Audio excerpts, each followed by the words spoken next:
Do you want to change in your life? You see others' lives changing. You do the work to learn how. You put the effort in. You invest your time only to experience no results, no change.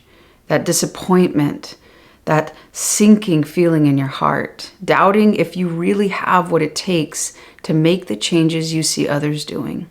This can lead you to feel discouraged and even want to give up. If you're feeling doubt, anxiety, and fear when it comes to shifting your life, you aren't alone. Having a desire to change your life and trying to navigate the doubt and fear, if you can really do that, is absolutely difficult. I know that you have what it takes. I know that you're resilient and determined simply by watching this video.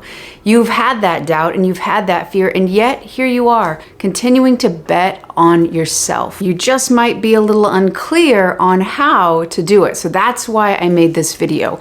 I navigated fear and doubt to change my self-image, change my self-concept in two different areas of my life. One was going from a failed college athlete to competing in a world championship, and the other one is love. And that's what we're going to be specifically focusing on in this video. I'm going to show you exactly how I navigated the fear and the doubt and held true to my new self-concept long before anything outside of me changed. And if you watch to the end of this video, you're going to understand how you can do it too. To start things off, it is vital to understand that we manifest from our beliefs. Yes, our thoughts and our feelings are really important, but what is fueling them is the beliefs we hold true to be about ourselves. So that image you hold inside your head is essentially a group of beliefs. And Neville Goddard talked about this as your assumption, what you give permission and consent to be true. Now, if we look at the etymology of the word doubt, it's quite fascinating. It basically means going in two directions, being in two places. Another way of saying this is being on two sides. And when I first read this definition, it made me think about being in a car, putting it in drive, putting it in reverse, putting it in drive, putting it in reverse.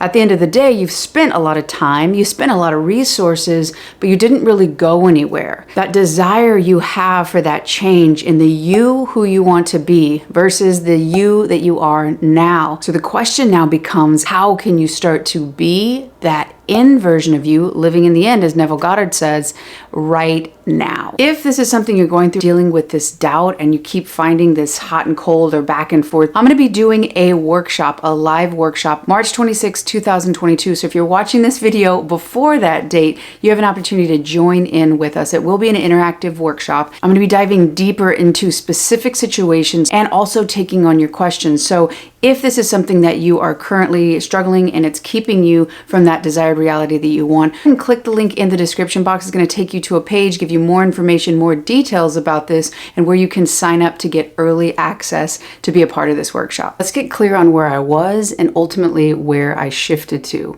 The old self-concept and self-image I was self-rejecting. I thought I had to earn love. I thought I had to work for it.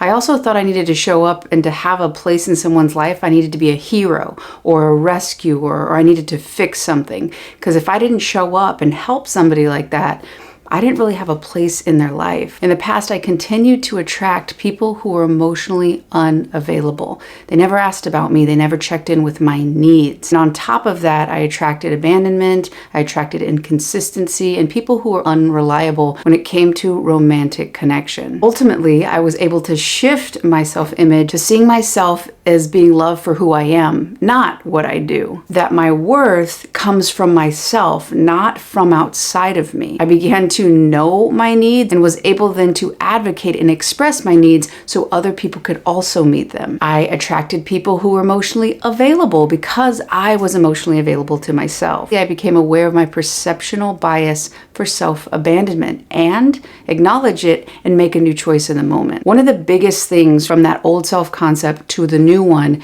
it was not about smooth sailing waters or me being so clear. And as I moved in that new way, then everything was going to work out. There was a lot of moments of fear because I was acting in a new way before anything outside of me changed. So all that fear of abandonment, of rejection was right there. The difference was that I realized continuing to be self-rejecting, continuing to abandon my needs, continuing to be someone else so that this other person would love me, I was leaving myself, and that was more painful than whatever it is that was going to happen in the unknown. The first thing I would tell you about navigating doubt is realizing the difference between doubt and fear. Remember the etymology of doubt from early on. It's about going back and forth, being in two different states.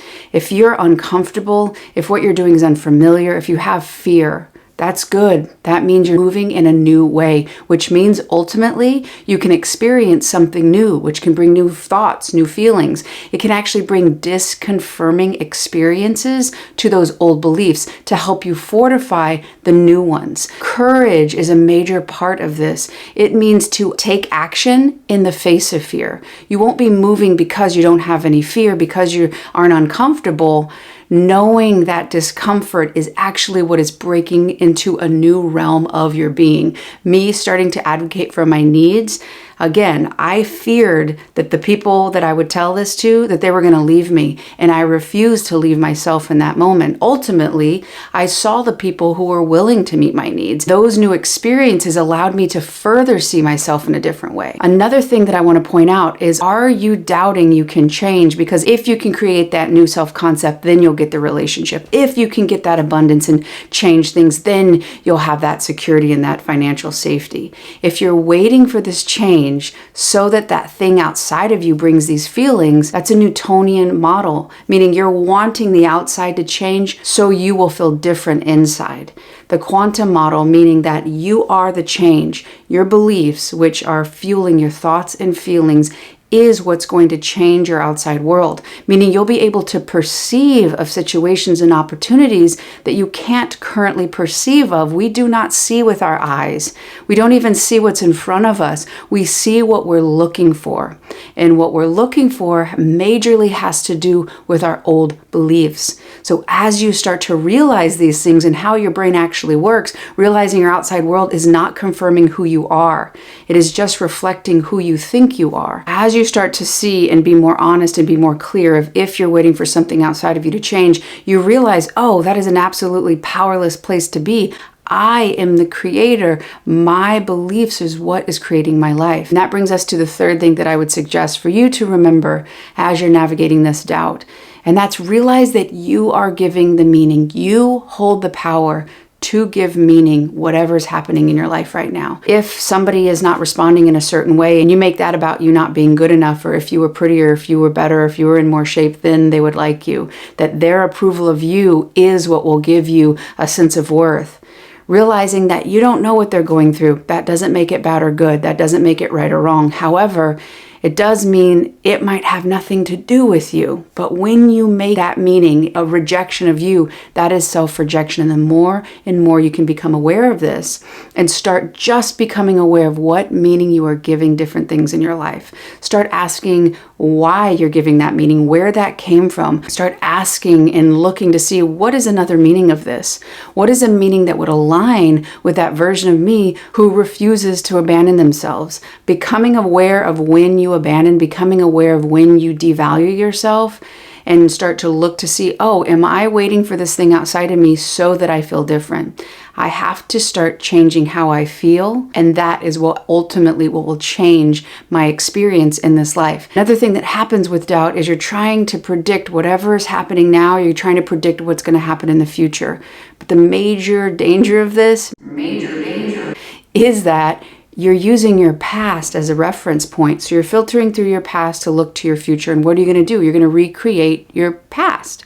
So being present in the moment, and my partner brought this to my attention, a recommendation coming straight from her is that if you find it hard to list out things you love about yourself, things you value about yourself, that is where your work can come from. That uncomfortable, unfamiliar opportunity is where you can start working to cultivate the depth of the relationship, you changing the value, you changing the dynamic you have with yourself. How you relate to yourself is how you relate to everything and everyone. The more you become become aware of how much power you have on how you see things and staying in the present moment so that you can see what's happening now. Make a new choice in the moment. So becoming aware of what's going on and what meaning you're giving is the first step. Then there's another major part, and that's going to be covered in this video right here. I'm going to be going over how you can start feeling and creating this experience inside your body before it happens outside. So head over here, check it out. I love y'all, and I'll see you on the next one.